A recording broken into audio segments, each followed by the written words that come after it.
اعوذ باللہ السمیع العلیم من الشیطان الرجیم من حمزہ ونفخہ ونفثہ۔ بسم اللہ۔ سورہ نساء کی آیت نمبر 36 سے لے کر کے 40 تک کی تفسیر چل رہی ہے۔ اس آیت میں اللہ تبارک و تعالیٰ نے لوگوں کے حقوق کے متعلق بیان فرمایا ہے۔ اللہ تبارک و تعالیٰ فرماتا ہے سورہ بقرہ کی آیت نمبر 264 میں، اے ایمان والوں، احسان جتا کر اور اذیت پہنچا کر اپنے صدقات کو ضائع نہ کرو۔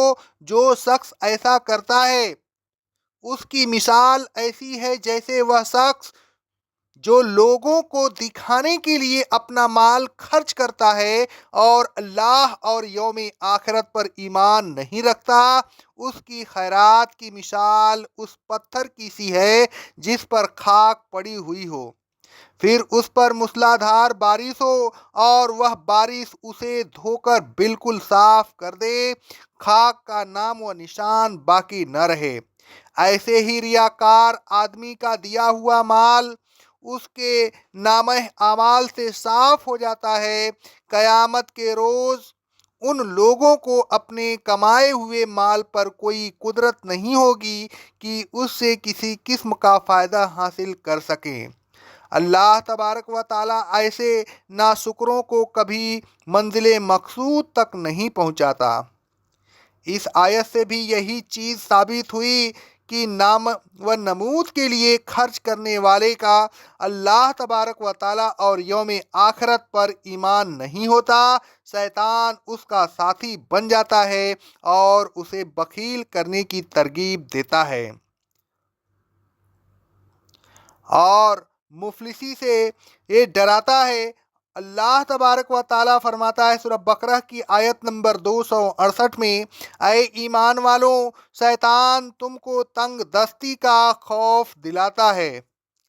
آگے اللہ رب العالمین فرماتا ہے سورہ الزخرف کی آیت نمبر 36، 37، 38 اور 39 میں، اور اے رسول صلی اللہ علیہ وسلم، جو شخص رحمان کے ذکر سے منہ موڑے تو ہم اس پر ایک شیطان کو مقرر کر دیتے ہیں، پھر وہی اس کا ساتھی ہوتا ہے۔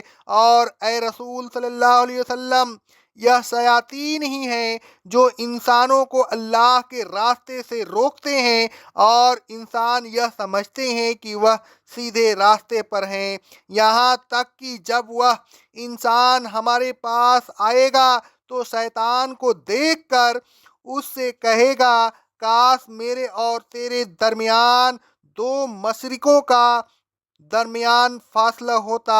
تو اے لوگوں، اچھی طرح ہوشیار ہو جاؤ، وہ بہت برا ساتھی ہے۔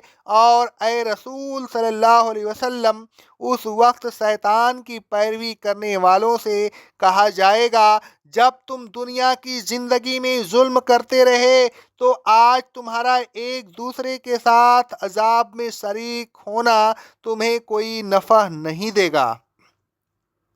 دنیا کا یہ ساتھی آخرت میں دشمن نظر آئے گا۔ انسان چاہے گا کہ کاش یہ مجھ سے دور رہے، لیکن اس کی یہ خواہش اس کے کچھ کام نہیں آئے گی۔ اللہ تبارک و تعالیٰ نے تو اس سے پہلے ہی ہوشیار کر دیا تھا۔ اللہ تبارک و تعالیٰ فرماتا ہے سورہ فاطر کی آیت نمبر 6 میں، بے شک شیطان تمہارا دشمن ہے، لہٰذا تم اسے دشمن سمجھو۔ دنیا میں شیطان نے بہکا کر گمراہی پر لگا دیا اور آخرت میں بھی وہ انسان کے کچھ کام نہ آئے گا، بلکہ اللہ تبارک و تعالیٰ کے سامنے شکایت کریں گے۔ اس کے لیے اور زیادہ نقصان پہنچانے کی کوشش کرے گا۔ اللہ تبارک و تعالیٰ فرماتا ہے سورہ قاف کی آیت نمبر 27 میں، وہ عرض کرے گا، میرا کیا قصور ہے، مجھے تو شیطان نے جو میرا ساتھی تھا گمراہ کیا۔ اس کا ساتھی شیطان کہے گا، اے ہمارے رب، میں نے اس کو گمراہ نہیں کیا، بلکہ یہ خود ہی اس پر لے درجے کا کی گمراہی میں بھٹک رہا تھا۔